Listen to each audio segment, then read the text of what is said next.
It's the world. I'm in P world.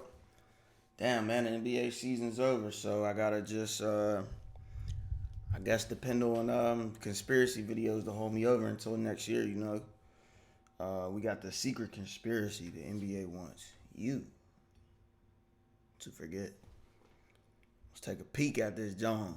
On July 14th, 2004, NBA history was changed forever. Because on this day, the Lakers officially sent Shaquille O'Neal to the Miami Heat for a package that included Lamar Odom. This gave us three things. One, the breakup of the Kobe and Shaq era, a breakup that gave us one Miami Heat championship and two Lakers championships. Two, one of the biggest Classic what-ifs in Lakers. NBA history. What if Kobe and Shaq could have just gotten along? And three, the one nobody talks about, the climax for one of the biggest conspiracies the NBA has ever seen. Because what you probably don't know, because nobody mentions it, is that Shaq should have never been able to be traded to Miami because Lamar Odom should have never been on the Miami Heat. This trade only took place because of a supposed mistake by a player's agent the year before. A mistake that you probably won't believe is possible to make because of how ridiculously dumb it would be if it were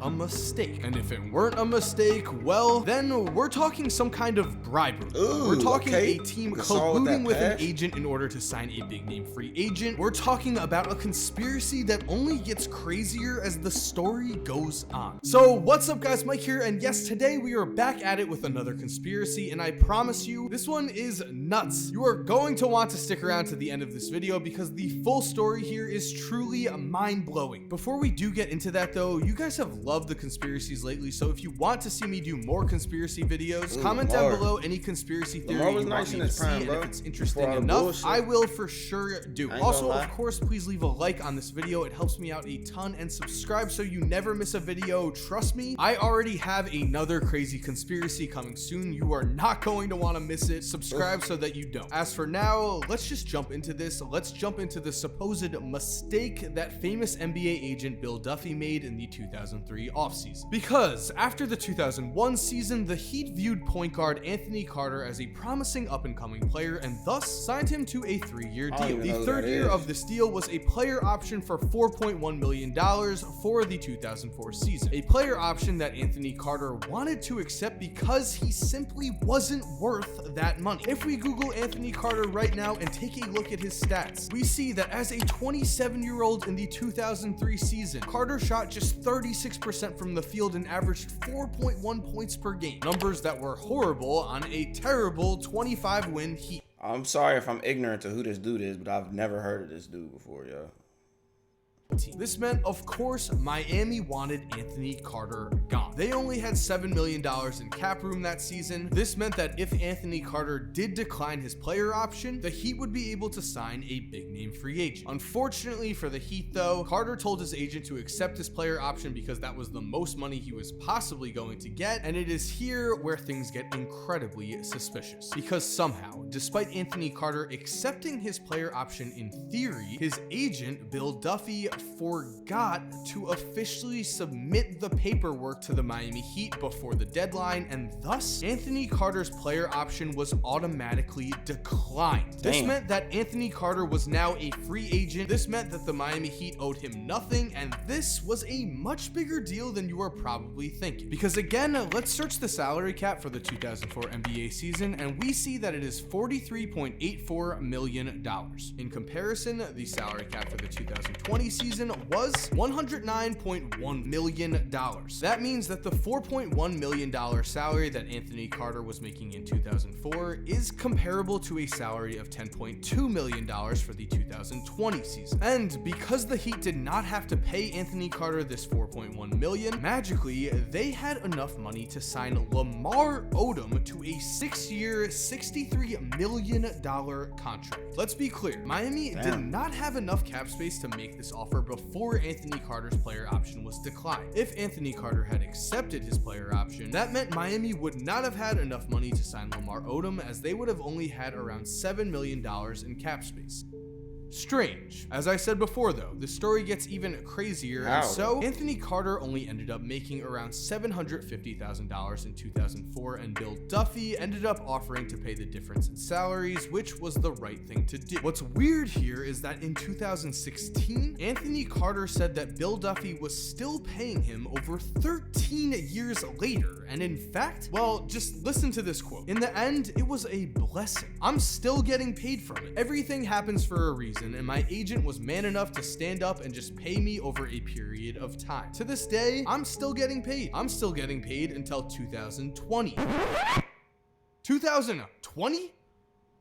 Wait a second. Why is Anthony Carter calling this a blessing? I mean, sure, he is saying that his agent ended up paying for him, but why would that be a blessing? If anything, it would be an inconvenience, especially when you consider the fact that Anthony Carter never made more than $1.35 million for the rest of his career. Also, red flag number 2 here, why is Anthony Carter receiving money for 17 years? Is he getting paid more money than he should have been? And if that's the case, well then, did something shady go down here? Because honestly, let's take a step back here for a second and think about just how crazy this was. Imagine next season Norman Powell, who has an $11.6 million player option for the Raptors, tells his agent to accept that offer, but his agent messes up and doesn't file the paperwork. Then suddenly, boom, the Raptors have enough money to sign someone like Kawhi Leonard as a free agent, and they sign him. If that were to happen today, social media would explode. Everyone would think that something shady had happened. Everyone would think that Bill Duffy and the Heat were just flat out cheating.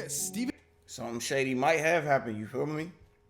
A. Smith's head would literally blow up on live television. The Astros were outed for cheating and have not heard the end of it for over a year. They're not going to hear the end of it for the foreseeable future. If a team did pull something like this off in the current NBA and then went on to win a championship because of it, I don't think we would ever hear the end of it either, which would be understandable. But because we were in the dark ages before social media, this was basically swept under the rug. And like I said, the story keeps getting crazier, and we are at the craziest part, the championship. As I mentioned in the beginning of this video, Shaq was traded to the Heat in a package that was centered around Lamar Odom. If Lamar Odom was not involved in that trade, Shaq does not get traded to Miami, there's absolutely no chance that would happen, which means the Heat don't win the 2006 NBA Finals, which would damage Dwayne Wade's legacy, and the Lakers, well, they could potentially face a much tougher road in 2009 and 2010, as Lamar Odom was a key piece of both of those championships. Big facts. With that said, the big question here is, where would Shaq end up? The Lakers made their choice that offseason. They were going to trade Shaq, so he had to go somewhere. So with that in mind, it's been said that Vince Carter attempted to recruit Shaq at one point in his career to Toronto, which of course would have been very interesting, and the Bulls had interest in Shaq too, as did the Denver Nuggets. But the most intriguing team here would be the Dallas Mavericks. Dallas had a pretty good trade package at the time, and remember, Dallas lost the 2006 championship to Shaq and the Miami Heat. If Shaq had switched teams, well, the 2006 NBA Finals could have very well ended up with us watching Dirk and Shaq hug as they held a championship trophy together. And from there, who knows what happens? Who knows where Lamar Odom ends up going? And again, who knows what happens to the Lakers? At the end of the day here, a forgotten acceptance of a player option altered the course of NBA history forever. And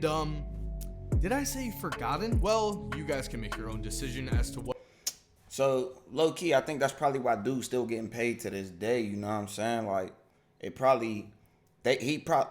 him making that excuse that the fucking agent forgot to, you know, do the little re-signing thing was probably the excuse for whatever, you know what I'm saying? But I think that's why dude's still paying him to this day, because he just took the hit for it, you know what I'm saying? So I don't know, you know, I think that's a little crazy conspiracy.